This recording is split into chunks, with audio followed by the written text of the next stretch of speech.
Let's bring in Republican Senator and doctor. He's Senator Roger Marshall. Senator, it's great to see you. What was your reaction when we saw Dr. Fauci's diaries entries? He also wrote, quote, that he may be listed as the sexiest man alive and go on Dancing with the Stars, right as he told everyone to shut down and lock down. Yeah. Well, Liz, it's great to see you. And by the way, congratulations on your new children's book. Thank you. I have 5 grandchildren, and I can't wait to get one copy for each one of them. But now we got to talk about Dr. Fauci here. Look, it's amazing. He has a very detailed diary, recording every moment. He's not only reading his press clippings, he's posting his own press clippings as well, and really seems to have a lack of concern for the number of people that are dying. I just think there's a huge inconsistency between what's in the diary versus what he was telling the American public. You already mentioned one of them, January 24th, 2020.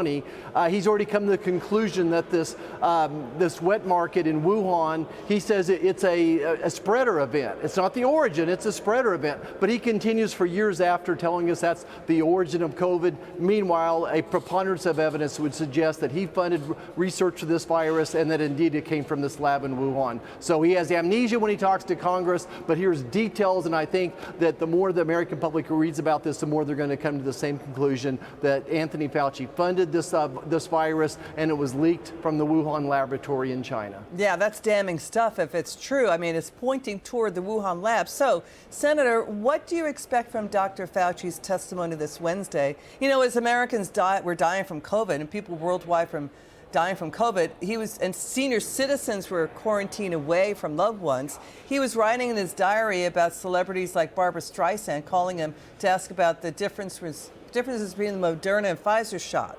And he wrote that President Trump publicly praised him as a really famous guy. And he wrote that he was taking attention away from Trump. What do you think?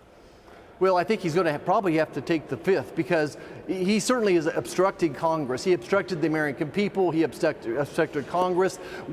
Early on, he and the scientists thought this could have come from a laboratory in Wuhan. They should have told that to the president. Again, going back to his own diary, it's February the 1st, 2020. He's on a phone call with 12 of the most elite scientists in the world. And 10 of those people on that call believe that this virus indeed could have come from this laboratory in Wuhan, this furin cleavage site, exactly what the Bat Lady had been working on. Why didn't he tell that to the president? What role did he play? But he's going to have to take the fifth. He has so much to explain. Whistleblowers that he was able to squelch, all that news is coming out as well. So I hope we put his thumbs on the wall here for once and give the American people some accountability. Senator Marshall, thanks so much for joining us tonight. Always great to see you.